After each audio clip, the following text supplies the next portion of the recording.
नमस्ते आप सभी को। अंजलि एकेडमी में आप सभी का बहुत बहुत स्वागत है। आज मैं आप सभी के समक्ष एक व्यंग्यात्मक शैली में लिखित राग दरबारी उपन्यास लेकर उपस्थित हुए हूँ। इस उपन्यास को लिखने वाले हमारे श्रीलाल शुक्ल हैं और ये जो राग दरबारी उपन्यास है हमारे जेएससीसी सीजीएल के सिलेबस में, एनटीए नेट के सिलेबस में और कई प्रतियोगी परीक्षाओं के सिलेबस में है। इसीलिए ये उपन्यास हमारे लिए बहुत महत्वपूर्ण हो जाता है। तो चलिए फिर हम महत्वपूर्ण बातें, इसकी कथा वस्तु और इसके पात्रों को बहुत ही आसान तरीके से समझते हैं और याद करते हैं। राग दरबारी उपन्यास श्रीलाल शुक्ल के द्वारा लिखा गया है। सन 1968 ईस्वी में ये उपन्यास लिखा गया है और इस उपन्यास को लिखने के बाद जब इसका प्रकाशन हुआ तो ये राग दरबारी उपन्यास इतना ज़्यादा प्रसिद्ध हो गया, व्यंग्यात्मक शैली में होने के कारण इतना अधिक प्रसिद्ध हुआ कि अगले वर्ष ही 1969 ईस्वी में, इसके प्रकाशन वर्ष से अगले वर्ष 1969 ईस्वी में से साहित्य अकादमी का पुरस्कार दिया गया। तो यहाँ से भी प्रश्न बनता है कि राग दरबारी को साहित्य अकादमी पुरस्कार कब मिला? तो 1969 ईस्वी में मिला, इसके प्रकाशन वर्ष से एक वर्ष बाद में ही। अब ये जो राग दरबारी उपन्यास है पूर्णतः व्यंग्य शैली में लिखा गया है। पूर्णतः व्यंग्य शैली में हंसी मजाक के रूप में लिखा गया है। इसमें हास्य के पुट भी कई बार की नजर आ जाता है। यह उपन्यास स्वतंत्र भारत की ईमानदारी, नैतिकता, न्याय व्यवस्था और शिक्षा व्यवस्था की खुलेआम धज्जियां उड़ाता है।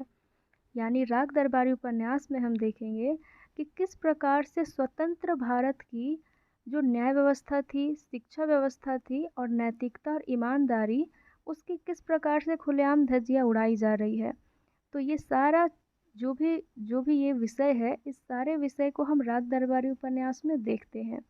और राग दरबारी उपन्यास हमारे मैला आंचल उपन्यास की तरह ही एक गांव पे केंद्रित होकर के लिखी गई है। और जिस गांव पे केंद्रित हुई है तो गांव का नाम है शिवपालगंज। शिवपालगंज राग दरबारी उपन्यास का एक गांव है, तो इसे याद रखिएगा। अब आगे चलते हैं हम लोग।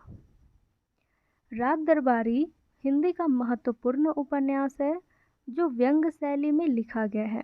लेखक शिवपालगंज नामक गांव के माध्यम से स्वतंत्रोत्तर भारत की शासन व्यवस्था, न्याय व्यवस्था, शिक्षा व्यवस्था आदि की पोल खोलकर रख देता है कि स्वतंत्रता से पूर्व जो भी भारत में वादे किए जा रहे थे कि स्वतंत्रता प्राप्त भारत में हम ये करेंगे वो करेंगे, तो जब स्वतंत्रता आ जाती है उसके बाद हमारी न्याय व्यवस्था की क्या हालत हो जाती है, शिक्षा व्यवस्था की क्या हालत हो जाती है, शासन व्यवस्था की क्या हालत होती है, इन सब की पोल खोल के रख देता है ये राग दरबारी उपन्यास। इसमें शिवपालगंज गांव का वर्णन किया गया है। व्यंग्य शैली में होने के कारण हंसी मजाक और रोना दोनों का अनुभव एक साथ होता है। यहाँ धारदार व्यंग मनोरंजन के साथ साथ पाठक को आत्मनिरीक्षण का भी अवसर बखूबी प्रदान करता है। भारतीय शासन व्यवस्था एवं व्यक्ति में व्याप्त धोखाधड़ी, भ्रष्टाचार, वंशवाद, जातिवाद इत्यादि को कुछ इस तरह उभारा गया है कि पाठक उनकी तहों तक पहुंचता है। अगर आप इस उपन्यास को पढ़ेंगे तो एक एक समस्या के तहों तक आप पहुंचेंगे और आपको फिर उस समस्या का कारण भी पता चलेगा। एक शिवपालगंज गांव है, शिवपालगंज नाम का गांव होता है। इसी गांव पर केंद्रित है हमारा राग दरबारी उपन्यास। तो मुख्य रूप से शिवपालगंज में न्याय व्यवस्था कैसी है, शिक्षा व्यवस्था कैसी है और राजनीतिक व्यवस्था कैसी है, इन्हीं तीनों विषयों पर केंद्रित है यह पूरा उपन्यास। तो सर्वप्रथम याद रखिएगा महत्वपूर्ण पात्र है वैद्य जी। वैद्य जी नाम के एक व्यक्ति होते हैं। शिवपालगंज में इनका बहुत मान सम्मान है क्योंकि शिवपालगंज में एक कॉलेज है, छंगामल इंटर कॉलेज। तो छंगामल इंटर कॉलेज के ये वैद्य जी मैनेजर के रूप में हैं और छंगामल इंटर कॉलेज के माध्यम से जो शिक्षा व्यवस्था है उसे दिखाया गया है। अब ये वैद्य जी के दो बेटे हैं, एक बद्री पहलवान और एक रूपन। और जो वैद्य जी है ये गांव की केंद्रीय सत्ता के प्रतीक है और गांव की राजनीति के मास्टरमाइंड है। अब गांव में जो राजनीतिक मामला हो रहा है ना, यानी एक प्रधान जी का चुनाव होने वाला होता है, तो प्रधान जी के चुनाव में ये वैद्य जी क्या मास्टरमाइंड करते हैं, क्या दिमाग लगाते हैं, इन सब चीज़ों को हम लोग देखेंगे। पहले देखिएगा, वैद्य जी के दो बेटे हैं, एक बद्री पहलवान, एक रूपन। अब वैद्य जी तो शिक्षा में इतना आगे बढ़ रहे हैं, हर चीज़ हर कामों को कर रहे हैं, लेकिन इनके दोनों बेटे को शिक्षा में रुचि ही नहीं है। यानी दोनों बेटों को पढ़ने में रुचि ही नहीं है। जो बद्री पहलवान बड़ा बेटा है, वो शरीर से सुगठित बनाने का अभ्यास करने में व्यस्त तथा अपने आश्रय में रहने वाले की देखभाल करते हैं, और ये पहलवानी करते हैं। बड़ा बेटा पहलवानी करते हैं, बद्री पहलवान। और जो छोटा बेटा है रूपन, ये रूपन को तो और भी पढ़ना अच्छा नहीं लगता। ये कई वर्षों से 10वीं कक्षा में ही बार बार फेल हो रहे हैं, और बार बार फेल होने के कारण छात्रों के नेता बन के बैठ गए हैं। अब पूछा जाएगा कितनी बार फेल होते हैं, तो 3 बार।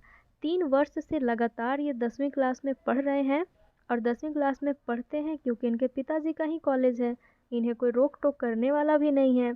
तो रूपन एकदम नेता बन करके बैठे हुए हैं। अब वैद्य जी का एक भांजा है, वैद्य जी का एक भांजा है रंगनाथ। तो रंगनाथ को याद रखिएगा, वैद्य जी के भांजे हैं, और ये शहर से आए हैं शिवपालगंज में। इतिहास से एमए कर चुके हैं, और लगभग 5-6 महीने के लिए छुट्टी पर शिवपालगंज आए हैं। अब पूछा जाएगा शिवपालगंज ये रंगनाथ क्यों आते हैं, तो रंगनाथ की तबीयत खराब हो जाती है शहर में रहने के कारण। तो लोग इनको सलाह देते हैं कि तुम गांव में जाओ, गांव में जो प्राकृतिक संपदा होती है, तो प्रकृति के नज़दीक रहोगे तो तुम्हारा सेहत जल्दी ठीक हो जाएगा। तो ये सोचकर रंगनाथ खुशी खुशी शिवपालगंज अपने मामा जी के घर आए हैं।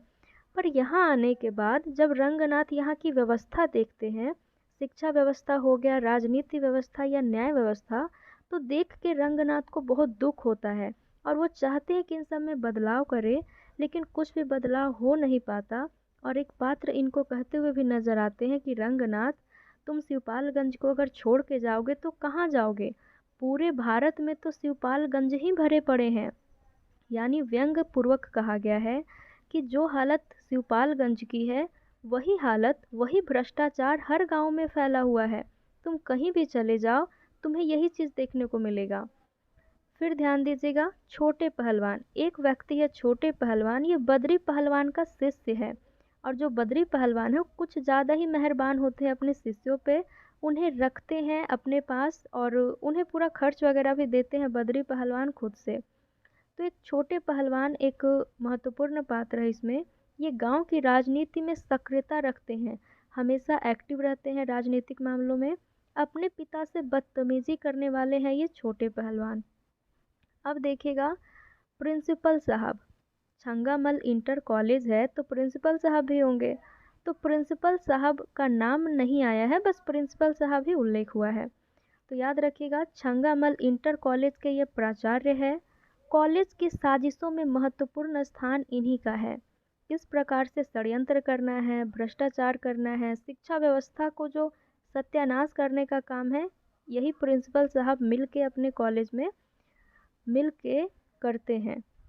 वैद्य जी से मिल के ये प्रिंसिपल साहब शिक्षा व्यवस्था को एक समझिए कि एक खराब करने का काम कर रहे थे। एक व्यवसाय के तौर पर ये लोग छंगामल इंटर कॉलेज को चला रहे थे। अब देखिएगा, एक खन्ना मास्टर है, खन्ना मास्टर भी शिक्षक है, और मास्टर मोतीराम, ये दोनों ही कॉलेज में शिक्षक है। तो जो खन्ना मास्टर है, छंगामल इंटर कॉलेज में इतिहास के अध्यापक है, और जो मास्टर मोतीराम है, छंगामल इंटर कॉलेज में अध्यापक है साइंस का, साइंस का है। तो साइंस के ये शिक्षक है, याद रखिएगा। और साथ ही इनका आटा चक्की में काम है, मतलब इनका आटा चक्की भी है। तो ये मास्टर मोतीराम का नाम याद रखिएगा। ये कुछ ज़्यादा ही पैसा कमाने की लालच में कॉलेज में भी पढ़ाते हैं, और बगल में एक आटा चक्की भी चलाते हैं। और कहा गया है इस उपन्यास में कि ये पढ़ाते कम हैं, क्लास लेने के दौरान थोड़ा सा पढ़ाते हैं और फिर जाते हैं अपने आटा चक्की में देखने के लिए, फिर आके पढ़ाते हैं, फिर जाते हैं आटा चक्की में देखने के लिए। तो इस प्रकार की जो शिक्षा व्यवस्था है कि कोई रोक टोक करने वाला नहीं है, कोई बोलने वाला नहीं है। आप अगर क्लास में आए हैं तो अच्छे से पढ़ा नहीं रहे हैं, ये विद्यार्थी ही इन पर हंसते हैं, इनका मजाक उड़ाते हैं। तो इस प्रकार से मास्टर मोतीराम है, जिनका एक आटा चक्की भी है, याद रखिएगा। और ये साइंस के शिक्षक होते हैं। अब एक गांव का पात्र है जोगनाथ। जोगनाथ एक पात्र है स्थानीय गुंडा और हमेशा नशे में रहने वाला है। इसे कुछ होश वगैरह होता नहीं है। जो जोगनाथ है हमेशा नशा में ही रहता है। अब आइए एक सबसे मज़ेदार पात्र है शनिचर। शनिचर इनका असली नाम मंगलदास है। तो शनिचर का नाम याद रखिएगा, मंगलदास असली नाम है, वैद्य जी के नौकर है। और जिस प्रकार एक फिल्म में एक कॉमेडियन पात्र होता है जो हर समय हंसाने का कार्य करता है, तो हमारे राग दरबारी उपन्यास का जो कॉमेडियन पात्र है वो है शनिचर। शनिचर का व्यक्तित्व आप पढ़ेंगे तो आपको हंसी जरूर आएगी। क्यों? क्योंकि ये जो शनिचर है अपने आप की तुलना हनुमान जी से करते हैं। और ये जो शनिचर है हनुमान जी के भक्त होते हैं और अपनी तुलना हनुमान जी से करेंगे, इसलिए क्योंकि हनुमान जी हमेशा एक लंगोटा पहन के रहते हैं और राम की भक्ति करते हैं। तो यही काम है शनिचर का।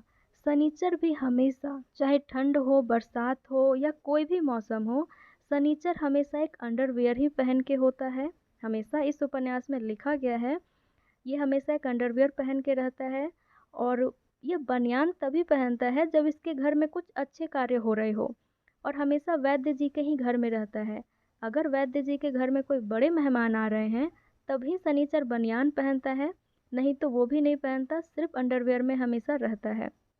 और ये गवई भाषा का प्रयोग करता है अपने बोलचाल में। और फिर जिस प्रकार से हनुमान जी राम को अपना गुरु मानते थे, उसी प्रकार से जो शनिचर है वैद्य जी को ही अपना गुरु मानता है और अपने आप को इनका नौकर मानता है। और वैद्य जी के आगे शनिचर और किसी को भी नहीं मानता है। वैद्य जी हाँ कहते हैं तो शनिचर हाँ, वैद्य जी मतलब जो भी कहेंगे शनिचर इनके बात को एकदम हमेशा सुनता है।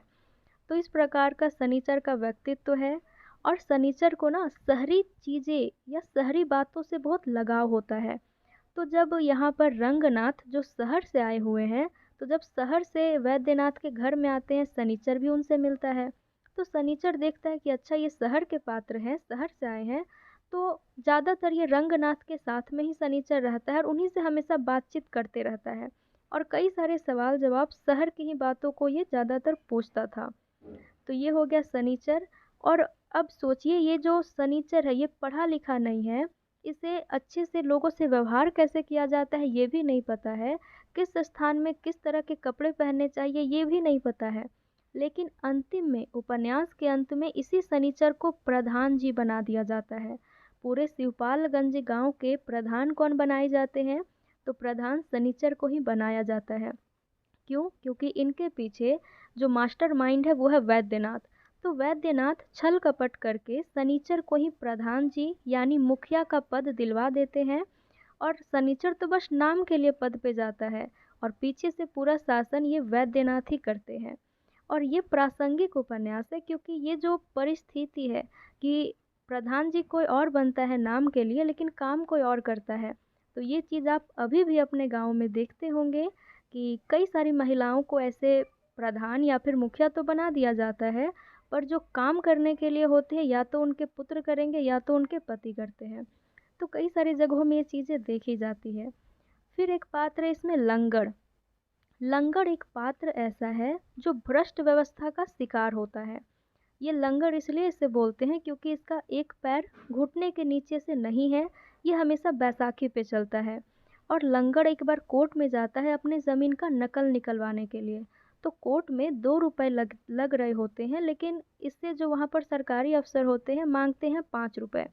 कहते हैं लंगड़ तुम 5 रुपए दो, मैं तुम्हारा नकल जल्दी निकाल दूंगा। पर यह लंगड़ कहता है नहीं, जब 2 रुपए लग ही रहे हैं यहाँ पर तो मैं 2 ही दूंगा, 5 क्यों दूंगा, मैं घूस नहीं दूंगा। तो जो सरकारी अफसर होता है वो कहता है कि भाई तो फिर जाओ, मुझे तो बहुत काम है यहाँ पर, इस न्याय व्यवस्था में इतने काम पड़े हैं, इतने काम पड़े हैं कि सारे काम ही ठप पड़े हैं। ये भी एक महत्वपूर्ण कथन है इस उपन्यास में। कहा गया है अगर आप कोर्ट वगैरह भी जाएंगे तो लोग कहते हैं बहुत काम पड़ा है, बहुत काम पड़ा है, लेकिन इतना काम पड़ा है कि सारे काम ही ठप पड़े हैं, कुछ काम हो ही नहीं रहे हैं। और वही होता है लंगड़ के साथ। तो फिर सब कहते हैं ठीक है अब तुम अपने नंबर लगवा दो, अब तुम 2 रुपए ही दोगे तो नंबर लगवाओ, जब तुम्हारा नंबर आएगा तो नकल निकाल दिया जाएगा। अब बेचारा हमेशा न्याय व्यवस्था में जो एक भ्रष्ट व्यवस्था है उसका शिकार हो जाता है लंगड़। बहुत आना जाना करता है ये हर बार, लेकिन इसका नकल अभी तक निकाला नहीं गया है। पूरे उपन्यास के अंतिम तक में इसके नकल को निकाला नहीं जाता है और भ्रष्ट व्यवस्था का ये शिकार होता है। लेकिन लंगड़ का व्यक्तित्व तो ऐसा है कि वो फिर भी सरकारी कामकाज पर विश्वास बनाए रखता है कि आज नहीं तो कल हो जाएगा। और ये जो लंगड़ है ये वर्तमान जनता का प्रतीक है। जो अभी की जो हमारी जनता है, जो आम जनमानस है, वो सरकारी व्यवस्था चाहे कितनी भी भ्रष्ट हो जाए फिर भी उनका विश्वास बना होता है सरकारी व्यवस्था पे कि आज नहीं तो कल तो काम हो ही जाएगा, और अगर इस जन्म में ना हुआ तो अगले जन्म में हो जाएगा, ये भी कहा गया है। अब आइए, एक पात्र है बेला।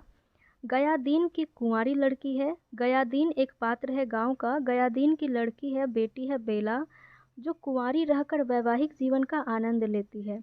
ये बेला का प्रेमी है पहलवान, बद्री पहलवान। नाम याद रखिएगा, जो वैद्य जी का बड़ा बेटा है बद्री पहलवान, वही बेला का प्रेमी है और आगे चल कर के बेला से फिर विवाह भी कर लेता है। अब एक पात्र है रामाधीन। रामाधीन भीखम खेड़वी का नाम याद रखिएगा। ये रामाधीन अफीम का कारोबार करता था और वैद्य जी का विरोधी है। ये रामाधीन की यहाँ कथा सुन लीजिए।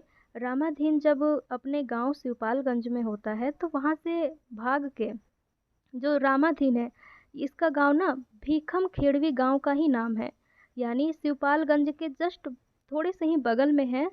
तो वहीं से रामाधीन वहीं का रहने वाला है और रामाधीन भाग करके एक बार कोलकाता चला जाता है। कोलकाता जाने के बाद वहाँ अफीम का कारोबार शुरू कर देता है। अफीम का कारोबार तो गैर कानूनी है, इसीलिए इसे एक बार पकड़ लिया जाता है। पकड़ने के बाद इसे कोर्ट के द्वारा 2 वर्ष की सज़ा हो जाती है। 2 वर्ष की सज़ा हो जाती है। अब सज़ा काटने के बाद जब रामाधीन वापस निकलता है जेल से, तो देखता है कि इसका अफीम का कारोबार की जो भी व्यवस्था थी वो अब ख़त्म हो चुकी है और कई नए लोग आ चुके हैं जो कारोबार कर रहे हैं। अब रामाधीन का कहीं पहचान ही नहीं है। तो फिर बेचारा कोलकाता से वापस आ जाता है अपने गांव। भीखम खेड़वी गांव में आता है, लेकिन अब ये गांव शिवपालगंज में ही मिल चुका है, यानी शिवपालगंज और इस गांव में अब कुछ फ़र्क नहीं रहा है। सारे लोग नाम से अब शिवपालगंज ही कहते हैं। तो रामाधीन अपने गांव आता है, कुछ ज़मीन खरीदता है, अपना एक घर बनाता है और वहीं रहने लगता है। और हमेशा सारे गांव वालों को अपने कोलकाता की कथा को सुनाया करता था, शहरी कथा को सुनाया करता था। तो थोड़ी सी बातें मज़ेदार लगती थी, तो सारे गांव के लोग हर दिन शाम को रामाधीन के घर के पास आके बैठ के बातचीत वगैरह करते रहते थे। तो इसी प्रकार से इतने महत्वपूर्ण पात्र हैं। इसमें जो गौण पात्र है उसमें याद रखिएगा, गौण पात्र कालिका प्रसाद, कुशहर प्रसाद, गयादीन। गयादीन को याद रखिएगा क्योंकि गयादीन की ही बेटी है बेला, तो बेला को याद रखिएगा। अब यहाँ कथा देख लीजिए। अब इसके कथानक को समझे तो कथानक यानी राग दरबारी उपन्यास का कथानक भी मैलांचल उपन्यास के जैसे ही बिखरा हुआ हमें दिखता है। तो जैसे उपन्यास की शुरुआत होगी तो शुरुआत होती है रंगनाथ से। याद रखिएगा, रंगनाथ शहर से शिवपालगंज आ रहा है, वहीं से शुरुआत होती है। अब इसका ट्रेन, यानी ये जो रंगनाथ का ट्रेन है वो छूट जाता है। ट्रेन छूट जाने के बाद रंगनाथ को समझ नहीं आता कि वो शिवपालगंज कैसे जाए। तभी उसे एक ट्रक दिखाई देता है, तो रंगनाथ उस ट्रक वाले के पास जाता है, उससे मदद मांगता है कि शिवपालगंज तक जाना है। तो ट्रक वाला रंगनाथ को अपने ट्रक में बैठा लेता है और फिर ये लोग शिवपालगंज जाने लगते हैं। रास्ते में जिस प्रकार से जो रोड होता है, तो इस सड़क पे जो ट्रक है वो चलती रहती है। अचानक से ट्रक एकदम ऊपर नीचे होना स्टार्ट हो जाता है। तो रंगनाथ पूछता है कि आखिर अब ये कैसे हो रहा है, हम लोग क्या किस रास्ते पे चल रहे हैं। तो ट्रक वाला व्यंग तरीके से कहता है कि अब हम लोग गांव में प्रवेश कर रहे हैं। यानी दिखाया गया कि आप जैसे गांव में प्रवेश करेंगे तो आपको कच्ची सड़क मिलने स्टार्ट हो जाएगी। फिर जो जो ट्रक वाला है वो रंगनाथ से पूछता है कि भाई आप क्या कर रहे हो। तो रंगनाथ एक वाक्य कहता है, घास खोद रहा हूँ। रंगनाथ का एक कथन है, घास खोद रहा हूँ, यानी पीएचडी कर रहा हूँ। तो फिर ट्रक वाला कहता है, क्यों मजाक करते हो, सही सही बताइए। तो रंगनाथ कहता, हाँ सही तो बोल रहा हूँ, मैं घास खोद रहा हूँ यानी पीएचडी कर रहा हूँ, और कुछ महीनों की छुट्टी लेकर अपने मामा जी के घर जा रहा हूँ ताकि अपने सेहत को बना सकूँ। तो ये सुनकर ट्रक वाला बहुत हंसता है, वहाँ पर भी व्यंग्यात्मक हंसी दिखाई देती है। उसके बाद जब रंगनाथ गांव पहुंचता है, अपने मामा जी वैद्य जी से मिलता है, अपने भाइयों बद्री पहलवान रूपन से मिलता है और खास करके सनीचर से मिलता है। तो सनीचर तो बहुत खुश होता है रंगनाथ से मिलकर। कुछ दिनों तक रंगनाथ गांव में रहता है तो बहुत सारी चीज़ें देखता है, किस प्रकार से यहाँ कॉलेज सिर्फ व्यवसाय के लिए चलाई जा रही है, शिक्षा से ज़्यादा लोग पैसे कमाने पर ध्यान दे रहे हैं। फिर ये रंगनाथ देखता है कि यहाँ की न्याय व्यवस्था कैसी है, लंगड़ को किस प्रकार से सताया जा रहा है, कई दिनों से बेचारा परेशान है पर उसे न्याय नहीं दिया जा रहा है। तो वो चीज़ भी रंगनाथ देखता है और व्यवस्था के खिलाफ कुछ करने के लिए चाहता है लेकिन वो कर नहीं पाता। अब इसमें एक चीज़ होगा, जो वैद्य जी है, जब यहाँ पर प्रधान का चुनाव होने लगता है, उस समय फिर वैद्य जी का मास्टरमाइंड हमें देखने को मिलता है। वो किसी और को ऐसे सत्ता में खड़ा ना करके सनीचर को खड़ा कर देते हैं और सनीचर को छल कपट से जितवा भी देते हैं। और इनके जो विपरीत यानी इनके जो विपक्ष में खड़े थे वो थे रामाधीन, और रामाधीन उतने छल कपट नहीं कर पाते हैं जितने कि वैद्य जी करते हैं। और वैद्य जी छल कपट करने के बाद सनीचर को प्रधान बना देते हैं, और प्रधान बनाने के बाद सनीचर के माध्यम से वो खुद शासन करते हैं पूरे गांव पे। तो इस प्रकार से यहाँ की शासन व्यवस्था, जो राजनीतिक व्यवस्था है, किस प्रकार से छल कपट हो रहा है और किस प्रकार से लोग अपने वंशवाद पर ज़्यादा ध्यान देते हैं, जातिवाद पर ज़्यादा ध्यान देते हैं, इन सब चीज़ों को दिखाया गया है। और फिर मुख्य रूप से इसमें जो वैद्य जी है, अंतिम में उनकी मृत्यु होती हुई दिखाई जाती है। वैद्य जी की मृत्यु हो जाती है, जिसके बाद ये जो बद्री पहलवान है, बद्री पहलवान पे ही पूरी जिम्मेदारी आ जाती है और इसी को फिर छंगामल इंटर कॉलेज का मैनेजर बना दिया जाता है। और रूपन बस सहायक के तौर पे रहते हैं, पर मुख्य रूप से जो वैद्य जी का स्थान लेने वाले हैं वो है उनके बड़े बेटे बद्री पहलवान। तो इस प्रकार से कथा यहीं समाप्त होती है और अंतिम में जो रंगनाथ बेचारा परेशान हो जाता है और गांव छोड़ के जाना चाहता है, लेकिन एक पात्र के द्वारा कहलवाया गया है कि तुम छोड़ के जाओगे भी कहाँ, इस गांव को छोड़ के जाओगे भी कहाँ, अगर कहीं भी गए तो हर जगह तो शिवपालगंज ही है, अगर कहीं भी गए तो हर जगह शिवपालगंज है। तो इस प्रकार से जो कथन है वो हमें व्यंग शैली के तौर पे कही गई है, जो इस उपन्यास में देखने को मिलता है। अब यहाँ जो एक कथा सार लिखा गया है, मैं आपको जो बताई हूँ उसी को यहाँ पर शब्दों में लिखा गया है। इस उपन्यास की कहानी किन्हीं मुख्य किरदारों के इर्द गिर्द नहीं घूमती। उपन्यास में अनेक पात्र हैं और सबकी अपनी अहमियत है। गांव की राजनीति मुख्य तौर पर दो ध्रुवों पर केंद्रित है। एक तो वैद्य जी पर केंद्रित है और दूसरा रामाधीन पर केंद्रित है, जिसमें जो वैद्य जी है बहुत चालाक है, चतुर है और कुटिल पात्र है। यानी कुटिल पात्र कहने का अर्थ है ऊपर से बोलेंगे कुछ और अंदर से सोचते कुछ और है। अब लिखा गया है कि वे अप्रत्यक्ष रूप से ही सही पर गांव के कॉलेज और कोऑपरेटिव पर कब्जा जमाए बैठे थे। उनके दो पुत्र हैं, वैद्य जी के दो पुत्र हैं। दोनों शैक्षिक मामले में भदेश है, दोनों को शिक्षा के मामले में कोई रुचि ही नहीं है। बड़ा बेटा पहलवानी करता है तो छोटा बेटा रूपन कई सालों से 10वीं में फेल हो रहा है। कितने सालों से? 3 सालों से 10वीं में फेल हो रहा है तथा छात्रों के बीच नेता बनकर बैठ गया है। रंगनाथ वैद्य जी का भांजा है, जो शहर से पढ़कर मामा के गांव शिवपालगंज आता है अपनी सेहत बनाने के लिए। वह अपने किताबों को आदर्श लेकर, ये जो रंगनाथ है अपने किताबी आदर्श को लेकर गांव पहुंचता है, लेकिन धीरे धीरे उसका सामना पुलिस तंत्र से होता है, न्याय तंत्र से होता है और शैक्षिक तंत्र से यानी शिक्षा व्यवस्था से भी इसका सामना होता है। सामाजिक तंत्र में व्याप्त बुराइयों से होता है। रंगनाथ ने अप्रत्यक्ष रूप से बेईमानों के विरुद्ध लड़ने के लिए एक पक्ष को उकसाया भी, पर उसकी कोशिश सफल नहीं हुई और उसने भी हार मान ली और गांव छोड़कर जाने का फैसला कर लिया। इसी प्रसंग में एक पात्र उससे कहता है कि जाओगे कहाँ। एक पात्र रंगनाथ से कहता है कि तुम इस गांव सिपालगंज को छोड़ के जा रहे हो, पर जाओगे कहाँ। हर जगह तो बेईमान और भ्रष्टाचार व्याप्त है। इस बात से लेखक ने यह संकेत किया है कि देश भर में ना जाने कितने ऐसे शिवपालगंज भरे पड़े हैं, कितने ऐसे शिवपालगंज भरे पड़े हैं। तो यहीं पर फिर कथा समाप्त होती है। अब इस उपन्यास में जो राग दरबारी जो है उपन्यास का नाम, तो इसका अभिप्राय समझिएगा। इसका अर्थ यहाँ पर है वैद्य जी का बैठक, यानी राग दरबारी को व्यंग्यात्मक शैली में वैद्य जी का वैद्य जी के बैठक बैठक को ही राग दरबारी कहा गया है। वैद्य जी के बैठक यानी दरबार केवल उन्हीं का राग न होकर समूचे देश के प्रमुख सत्ता प्रतिष्ठानों का भी राग बन गया है। इसमें जिसमें राष्ट्रीय प्रजातंत्र में पंचायत, ग्राम सभा, सहकारी समितियों के चुनाव के हथकंडे से लेकर गुटबंदी, तिकड़मबाजी, शोषण, उत्पीड़न चौतरफा व्याप्त है। यानी चारों तरफ शोषण, उत्पीड़न, तिकड़मबाजी, गुटबंदी, जो भी चुनाव में हथकंडे अपनाए जाते हैं उन सब की जो रणनीतियाँ बनती है वो वैद्य जी के बैठक में ही बैठ करके बनती है। और जो राग दरबारी नाम है वो वैद्य जी के बैठक का ही नाम है राग दरबारी, जहाँ पर सिर्फ वैद्य जी की ही बात चलती है, वैद्य जी का ही राग चलता है। तो इस प्रकार से ये उस उपन्यास में आप देखेंगे कि शासन व्यवस्था, न्याय व्यवस्था और शिक्षा व्यवस्था पर खुले रूप से व्यंग किया गया है।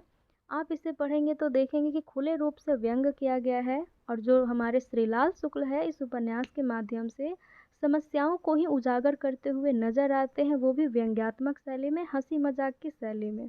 इसमें शनिचर पात्र याद रखिएगा जो सबसे कॉमेडियन पात्र है, और वो वैद्य जी, उसके दो बेटे, एक भांजा है, और फिर कॉलेज के शिक्षकों को याद रखिएगा।